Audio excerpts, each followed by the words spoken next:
What makes sandbed river systems and the approaches we take to restoring habitat and river function in these systems different than the approaches we use for mountain river systems?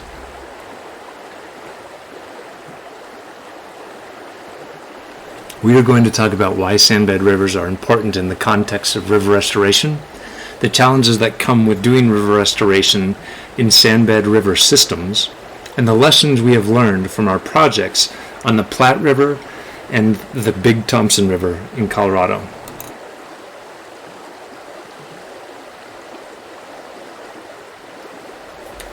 Early settlers called the Platte River too thick to drink and too thin to plow.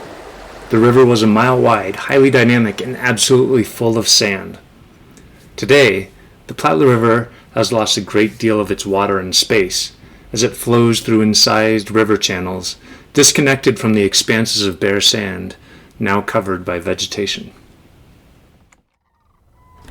We are working to make the Platte River more functional for wildlife, like the whooping crane.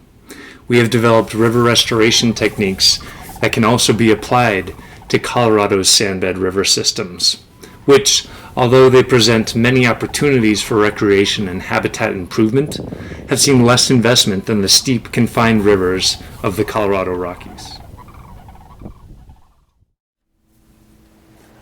The Front Range of Colorado provides a compelling example of a river morphology transition zone. Rivers flow down from the high elevations of the Rocky Mountains, crashing through steep, boulder-strewn canyons and generating the cobbles, gravel, and sands that form their stream beds. As these rivers leave the mountains, their slope decreases, and the sediment they carry gets smaller until only sands and silts remain. Out on the plains, these rivers have moved beyond the confinement of bedrock, boulders, and gravel, and the riverbanks are held together with a thin layer of soil and riparian vegetation. Their sandy riverbeds respond very quickly to changes in flow, sediment, and vegetation by adjusting their configuration through wide alluvial valleys. Sandbed rivers prove extremely resilient, but are inherently unstable and under a constant state of change. Most investment in the protection and restoration of Colorado's rivers and streams has taken place in the mountains, rather than in the plains. Sandbed rivers are an undervalued resource when compared to many of Colorado's charismatic mountain streams and rivers. These rivers are often lower gradient streams and don't offer the appeal of whitewater rafting, deep canyons, and cold water fisheries. Sandbed rivers deserve restoration investment. These rivers provide important habitat throughout Colorado's eastern plains and provide great opportunities for backyard recreation as Front Range development moves eastward. Healthy sandbed rivers offer safe opportunities to canoe, kayak, paddleboard, tube, fish, hunt waterfowl, birdwatch, hike, and numerous other outdoor activities. Increasing access to quality river habitat connects people to their local environments and builds a deeper understanding of local watersheds. Increased opportunities for local Front Range recreation can serve to alleviate pressure on more sensitive mountain ecosystems and rivers. As this portion of the state grows, the need and demand for local recreation areas will grow accordingly. Sandbed rivers present unique design challenges for water infrastructure engineers and river restoration practitioners alike. With little natural confinement, sandbed rivers get wider with discharge, and they can move, incise, or aggrade in dramatic and unpredictable ways. Hard points like concrete structures are used to protect infrastructure, but they are often breached, leading to significant damages to infrastructure and sometimes even loss of human life. Take the Spencer Dam as an example. The dam was constructed on the Niobrara River in 1927. During a blizzard on March 14, 2019, the river suddenly breached the dam, releasing an 11-foot-high wall of water, resulting in the destruction of dozens of buildings in the town of Niobrara, significant damage to a state highway, and the death of one person. Sandbed rivers need space to move, and when we don't give them space, they sometimes can take it for themselves. As river restoration in Colorado moves eastward, we hope that mountain restoration practices are not misapplied. Traditional gravel bed river planform design techniques are not set up for success in sand bed systems, as the channel form is highly transient. Trucking non-naturally occurring boulders and trees out to the plains is expensive and ineffective. Designing planform is difficult in best-case scenarios, and in sandbed systems it's arguably impossible.